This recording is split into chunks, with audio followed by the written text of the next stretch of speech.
Fala pessoal, eu sou o Jonas, sou aluno do 6º período de Medicina da Universidade Estadual do Ceará, e nós vamos dar início a uma série de vídeos sobre anatomia humana, começando pelas artérias dos membros superiores, certo?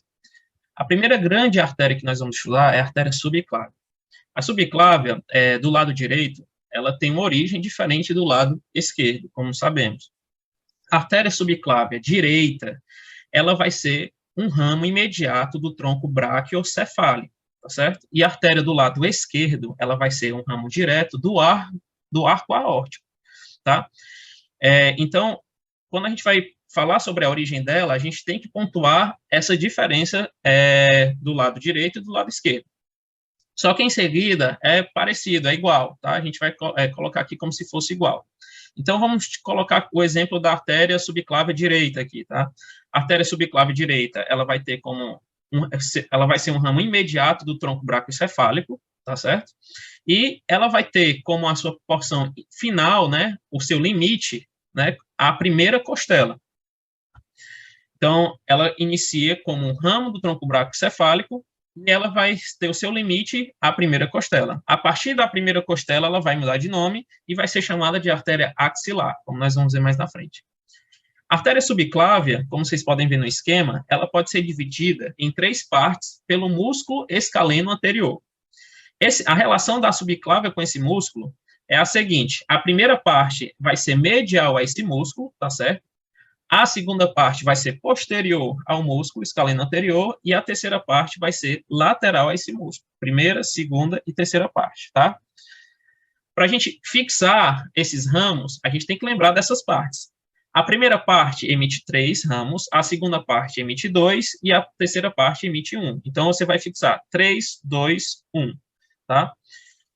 É o seguinte, primeira parte, os 3 ramos da primeira parte são a artéria vertebral. A artéria vertebral é o primeiro ramo da artéria subclávia. Isso vocês têm que fixar, porque é questão até de residência, tá? Qual é o primeiro ramo da artéria subclávia? É a artéria vertebral. Em seguida, vai ter a artéria torácica interna e o tronco tireocervical. Então, primeira porção, 3 ramos. Artéria vertebral, artéria torácica interna e um tronco, o tronco tireocervical, tá certo? Esse tronco tireocervical a gente vai ver que vai emitir 4 ramos, tá certo? 4 arterinhas. A segunda porção, ela está colocada aí no esquema, entre aspas, 2 ramos, porque, na verdade, ela emite um tronco. E esse tronco emite 2 ramos, tá certo? Quais são esses 2 ramos? Vai ser a artéria intercostal suprema, que vai dar origem às 2 artérias intercostais posteriores, e a artéria cervical profunda. Por isso que o nome é tronco costocervical, que a gente vai ver mais na frente. Por quê? Costo da artéria intercostal suprema e cervical devido à artéria cervical profunda, tá certo? E a terceira porção vai emitir um raminho só, que é a artéria dorsal da escápula. Então, 3, 2, 1. 3, artéria vertebral, artéria torácica interna e tronco tireocervical. 2, artéria intercostal suprema e artéria cervical profunda. E 1, artéria dorsal da escápula. Vamos destrinchar melhor esse esquema. O tronco tireocervical, como eu falei, vai emitir 4 artérias. Artéria tireoide inferior, artéria cervical ascendente, artéria supraescapular e artéria cervical transversa. O tronco costocervical vai ser aquele tronco que vai emitir as duas artérias da segunda porção, tá certo? Como eu já tinha explicado, né? Costo devido à artéria intercostal suprema e cervical devido à artéria cervical profunda. E a terceira porção, um raminho, que é a artéria dorsal da escápula. Eu vou trazer nota aqui para 2 artérias, a artéria supraescapular e a artéria dorsal da escápula, porque elas vão ter uma grande importância nas anastomoses, tá certo? Que ocorre ao redor da escápula, que elas vão ser importantes para ligar a artéria subclávia da artéria axilar, tá certo? Ela é uma importante rede de vias colaterais de circulação. Vamos lá. Depois que a artéria subclávia ultrapassa o nível da primeira costela, agora ela vai ser nomeada de artéria axilar. A artéria axilar vai ter seu limite o músculo redondo maior, tá certo? E da mesma forma que ela é dividida, que a artéria subclave é dividida em 3 partes pelo músculo escaleno anterior, a artéria axilar ela também é dividida em 3 partes pelo músculo peitoral menor, tá certo? Aí você também vai usar esse esqueminha. A primeira parte, em vez de emitir 3, vai emitir 1. E você vai pensar assim, ó, primeira 1, a segunda 2 e a terceira 3, tá certo? Ao contrário da subclávia, que era 3, 2, 1, a artéria axilar você vai fixar como 1, 2, 3. Então, assim, o primeiro ramo emite 1. Segundo, a primeira porção emite 1 ramo. A segunda porção emite 2 ramos e a terceira porção emite 3 ramos. O primeiro ramo da primeira porção, o único ramo da primeira porção, é a artéria torácica superior. Os 2 ramos da segunda porção é a artéria torácica lateral e a artéria tóraco-acromial, que essa, por sua vez, vai emitir 4 ramos, tá certo? A terceira porção vai emitir 3 ramos, que vão ser a artéria subescapular, a artéria circunflexa anterior do úmero e a artéria circunflexa posterior do úmero. Vamos destrinchar melhor o nosso esquema, tá certo? Lá na segunda porção, na artéria tóraco-acromial, quais são os 4 ramos que ela vai dar origem? Vão ser 2 ramos ali torácicos, né? Por isso que a artéria tóraco, né? Que vai ser o ramo peitoral e o ramo clavicular, tá? E aqueles ramos acromiais, né? Por isso a artéria tóraco-acromial, que vai ser o ramo acromial e o ramo deltoide, tá certo? A artéria subescapular, que é uma das artérias da terceira porção, ela vai emitir uma artéria, um ramo, tá certo? E vai ser a artéria circunflexa da escápula. Essa artéria subescapular e a artéria circunflexa da escápula, ela vai ser importante por quê? Porque ela vai se unir com aquelas artérias dorsal da escápula e supraescapular para fazer aquela rede de anastomoses na escápula, tá? E outra coisa importante é que a artéria circunflexa posterior do úmero, ela vai emitir um ramo anastomótico com a próxima artéria que a gente vai estudar, que é a artéria braquial, tá? Então, esse seria o esquema da artéria axilar. 1, 2, 3. Artéria subclávia. 3, 2, 1. A partir do momento que a artéria axilar ultrapassa o nível do músculo redondo maior, tá certo? Ela vai ser chamada agora de artéria braquial. E a artéria braquial vai ter como seu limite a fossa cubital, tá certo? Vamos ver aqui como é que é o esquema da artéria braquial. A artéria braquial, ela vai emitir um grande ramo, tá certo? Que é a artéria braquial profunda, tá? E vai emitir outros 3 ramos, que é uma artéria nutrícia para o úmero e 2 artérias colaterais unares. Uma artéria colateral na superior e uma artéria colateral na inferior. A artéria braquial profunda, por sua vez, ela vai enviar um ramo anastomótico, e esse ramo anastomótico é aquele que vai se anastomosar com a artéria circunflexa posterior do úmero, tá certo? Com aquele ramo anastomótico lá da artéria circunflexa posterior do úmero. E, além disso, a artéria braquial profunda, ela vai emitir 2 ramos colaterais. O ramo colateral radial e o ramo colateral médio. O ramo colateral radial, o ramo colateral médio, a artéria colateral ulnar superior e a artéria colateral ulnar inferior, eles vão ser importantes porque elas vão gerar uma rede de anastomoses aqui na região do cotovelo, tá certo? A gente vai ver que elas vão se anastomosar com as artérias recorrentes que estão vindo das artérias unares, da artéria ulnar e da artéria radial, tá? Mas esse é o esquema da artéria braquial. Lembrando, ela vai emitir 4 ramos: artéria braquial profunda, a nutrícia e as colaterais unares, superior e inferior. E a artéria braquial profunda vai emitir 3 ramos: um ramo anastomótico e 2 ramos colaterais, um ramo colateral radial e um ramo colateral médio. Aqui, depois que a gente já construiu, né, esses esquemas da artéria subclávia, da artéria axilar e da artéria braquial, a gente consegue agora compreender mais como é que funciona essa rede de anastomose. Como eu falei para vocês, eu queria que vocês fixassem a artéria supraescapular, que é um ramo do tronco tireocervical, lá da artéria subclávia. Fixassem também a artéria dorsal da escápula, que ela é um ramo também da subclávia, da terceira porção da artéria subclávia, tá certo? E que vocês fixassem também a artéria subescapular. e o seu ramo, que é a artéria circunflexa da escápula, porque essas artérias, tá certo, vão gerar uma rede de anastomoses por trás, ao redor da escápula. A artéria circunflexa, né, da escápula, ela vai emitir ramos anastomóticos com a artéria supraescapular e com a artéria dorsal da escápula. Por sua vez, a artéria subescapular, ela também vai emitir um ramo anastomótico, vai emitir anastomoses, tá certo? Com a artéria dorsal da escápula também. Qual é a importância clínica dessas anastomoses? Se, por acaso, em um procedimento intervencionista, né, numa intervenção cirúrgica, seja necessário ligar a artéria axilar, a circulação do membro superior ela não vai estar comprometida, porque existe essa rede de colaterais entre a porção final da artéria axilar e a subclávia. Então, no caso, o cirurgião deveria optar por ligar em uma porção mais superior da artéria subclávia, para permitir que essas redes colaterais consigam, com eficiência, trazer a circulação, o sangue que está vindo da artéria subclávia e jogar para o membro superior, tá certo?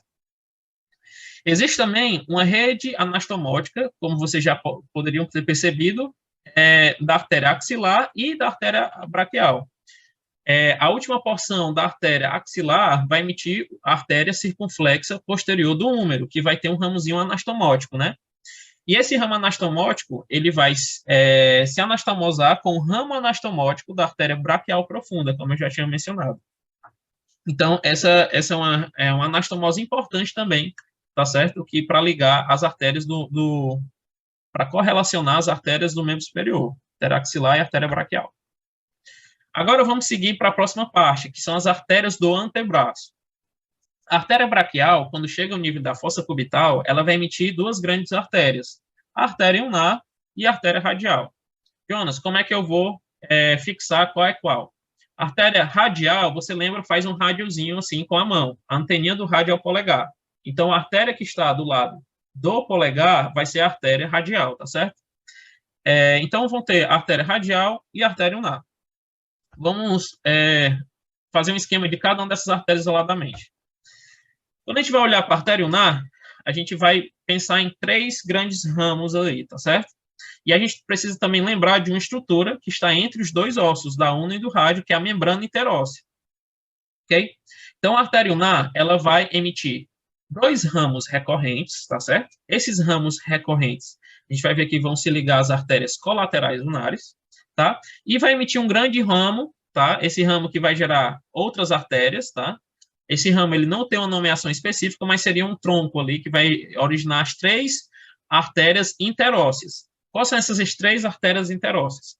Vai ter a artéria interóssea anterior, tá? Que vai estar anteriormente à membrana interóssea, e a artéria interóssea posterior, que vai estar posterior à membrana interóssea.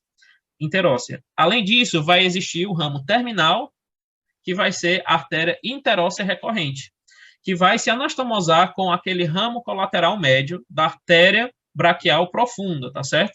Que é um ramo da artéria braquial. Então, esses são as artérias, os ramos que saem da artéria ulnar. Agora, falando da artéria radial, você só precisa lembrar de um ramo, tá certo? Que é a artéria recorrente radial.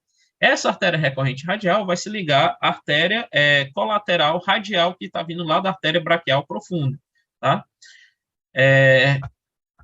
Então, vamos compreender um pouco mais dessa anastomose. Olha só, uma coisa que tem que ser fixada é que as artérias colaterais, elas estão vindo de cima, e as artérias recorrentes estão vindo de baixo. Então, vai existir uma rede de anastomose entre as artérias colaterais que estão vindo de cima e as artérias recorrentes que estão vindo de baixo, tá certo? Só para nomear aqui, a artéria, como eu já tinha mencionado, a artéria colateral radial se anastomosa com a artéria recorrente radial. O ramo colateral médio se anastomosa com a artéria interóssea recorrente. A artéria colateral ulnar inferior, tá certo? A artéria colateral ulnar inferior se anastomosa com a artéria recorrente ulnar anterior, tá certo?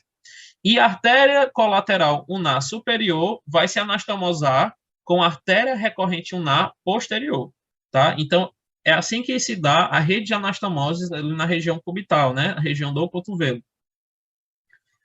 E, por fim, as artérias ulnares e a artéria radial, a artéria ulnar e radial, ela também vai dar origem à inervação da mão, tá certo? Como é que se dá isso? A artéria radial, a artéria ulnar, ela vai gerar um grande arco, tá certo? Na região da mão. Esse arco, ele é nomeado de arco palmar, né? Na região palmar, vai ser o arco palmar superficial. Por sua vez, a artéria radial vai emitir um ramo que vai formar o arco palmar profundo. Então, vamos lá. A artéria radial forma o arco palmar superficial e a artéria radial vai formar o arco palmar profundo. Então, existe uma rede de anastomose entre esses dois arcos, tá certo? Essa anastomose entre esses dois arcos vai se dar por ramos, que cada um desses arcos vai emitir. O arco palmar profundo vai emitir um ramo superficial. E o arco palmar superficial vai emitir um ramo profundo. Então, vamos nomear isso aí. O arco palmar profundo, que vem da artéria radial, vai emitir o ramo palmar superficial da artéria radial. Então, o profundo emite um superficial. Já o arco palmar superficial vai sair o ramo palmar profundo ulnar. Então, o superficial emite o profundo. Só para você fixar. A ulnar vai formar o arco palmar superficial, que por sua vez vai emitir um ramo palmar profundo. A radial vai formar o arco palmar profundo, que por sua vez vai emitir um ramo palmar superficial, tá certo? Ok? A artéria radial, ela vai emitir também duas artérias. Vai ser a artéria principal do polegar e a artéria radial do indicador. As demais artérias que vão para os quirodáctilos, tá certo? Elas vão vir do arco palmar superficial. Vão ser as artérias digitais. As artérias digitais, ela, na sua primeira porção, vai ser chamada de artéria digital comum, tá certo? E vai ser um tronco único, artéria digital comum. E as artérias digitais comuns vão emitir as artérias digitais próprias, uma para cada quiriodáctilo, tá certo? Então, tá aqui, as artérias digitais palmares comuns e as artérias digitais palmares próprias. Com isso, a gente finaliza a nossa videoaula sobre as artérias dos membros superiores, tá certo? Fazendo uma grande revisão, vai ser, primeira, a artéria subclávia, dividida em 3 partes, e você vai lembrar de 3, 2, 1. A artéria axilar, que vai ser dividida em 3 partes também, que você vai lembrar de 1, 2 e 3. A partir daí, a gente vai ter a artéria braquial, que vai ter 4 ramos. Aí, a artéria braquial, ao nível da fossa cubital, vai emitir a radial e a artéria ulnar. E essas artérias vão também originar as artérias da mão, tá certo? Formando aqueles 2 arcos palmares mais importantes. O arco palmar superficial, originado da artéria ulnar, e o arco palmar profundo, originado da artéria radial. Eu espero que vocês tenham gostado, tá certo? O vídeo foi na forma de esquemas, então é bom você pegar o esquema e comparar no livro Atlas, tá certo? Para você fixar na anatomia real, né? O esquema para anatomia real. Espero que vocês tenham gostado. Se você tiver gostado, não esqueça de curtir o vídeo, ou então compartilhar com o seu amigo, com o seu grupo de estudos aí, que pode ajudar numa prova de anatomia, tá certo? Enfim, também não esquece de ativar o sininho das notificações para você não perder nenhum vídeo aqui do Lacanflix, tá certo? E é tudo de bom, pessoal. Espero que vocês tenham gostado. Tamo junto.